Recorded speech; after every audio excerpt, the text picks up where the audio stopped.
बिहार में एनडीए की एक बार फिर से सरकार बन गई है।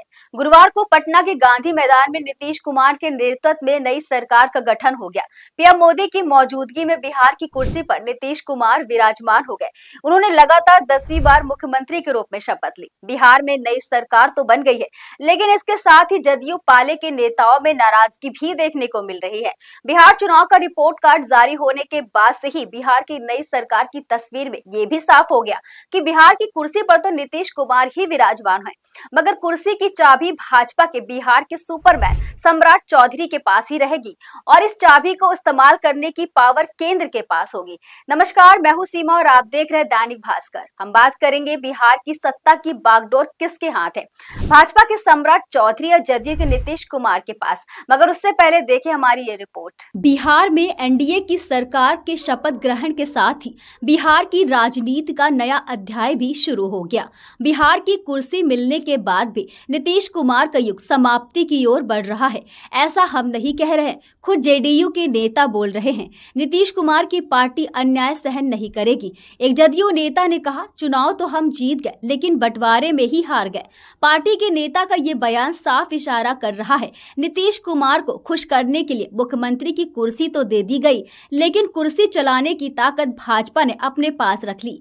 भाजपा के मजबूत और टिकाऊ नेता सम्राट चौधरी को बिहार का डिप्टी सीएम बनाने के साथ ही बिहार की शक्तियां भी सौंप दी गई हैं। सम्राट चौधरी के पास गृह मंत्रालय, ऊर्जा मंत्रालय, वित्त मंत्रालय की भी कमान सौंप दी गई है, जिससे ये तो साफ है कि बिहार में नीतीश कुमार को मुख्यमंत्री का पद देकर शक्तियां सारी छीन ली गई हैं। तो क्या आने वाले समय में नीतीश कुमार बिहार में केवल केंद्र के इशारे में चलने वाले सीएम बनकर ही रह जाएंगे? क्या बिहार की सत्ता में नीतीश कुमार कमजोर पड़ जाएंगे? बिहार में कुल 26 मंत्रियों ने शपथ ग्रहण किया है। इनमें भाजपा के 14, जदयू के 8, एलजेपी रामविलास के 2, हम के 1 और उपेंद्र कुशवाहा की पार्टी राष्ट्रीय लोक मोर्चा के 1 सदस्य शामिल हैं। भाजपा के प्रमुख मंत्रियों में उप मुख्यमंत्री सम्राट चौधरी, उप मुख्यमंत्री विजय कुमार सिन्हा, प्रेम कुमार, नितिन नवीन, नंद किशोर यादव, मंगल पांडे, रेणु देवी, नीरज सिंह बबलू, शाहनवाज हुसैन, जनक राम, सुनील कुमार, रश्मि वर्मा, दामोदर सिंह और केदार गुप्ता हैं।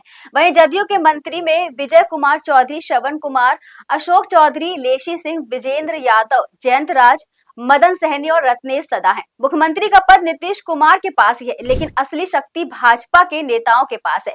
भाजपा को गृह, वित्त और ऊर्जा जैसे बड़े विभाग दिए गए हैं। सम्राट चौधरी को डिप्टी सीएम के साथ साथ गृह, वित्त, ऊर्जा का जिम्मा सौंप दिया गया है। विधानसभा में भाजपा के पास 89 सीटें हैं, जबकि जदयू के पास 85 सीटें हैं।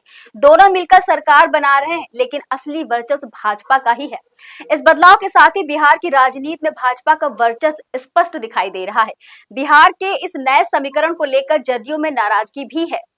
एक जदयू नेता ने नाम न बताने की शर्त पे कहा कि हमने साथ में लड़ा, साथ में जीते, लेकिन बंटवारे में हार गए। विपक्षी नेताओं ने भी इस पर तंज कसा है। तेजस्वी यादव ने कहा, नीतीश जी ने कुर्सी के लिए भाजपा का सहारा लिया है, अब बिहार भाजपा का गुलाम बन चुका है। वहीं कांग्रेस ने कहा, ये डबल इंजन की सरकार नहीं बल्कि एक ही इंजन को कुचल दिया गया है। भाजपा के प्रवक्ता का मानना है कि साझा नेतृत्व है, सरकार का बंटवारा सीटों के आधार पर ही हुआ है। उनका दावा है कि बिहार का विकास तेज होगा, लेकिन सच तो ये है, भले ही नीतीश कुमार मुख्यमंत्री हैं, असली सत्ता तो भाजपा के पास ही है। ये बदलाव बिहार की राजनीति में नई चुनौती और नई दिशा तय करेगा। तो ये थी बिहार की नई सत्ता का ज्वलंत सच। नीतीश कुमार भले ही मुख्यमंत्री पद की शपथ ले चुके हैं, लेकिन असली नियंत्रण भाजपा के हाथ में ही है। आने वाले समय में बिहार की राजनीति किस दिशा में जाएगी, ये देखने वाली बात होगी। बिहार से जुड़ी खबरों के लिए देखते रहिए दैनिक भास्कर डिजिटल। नमस्कार।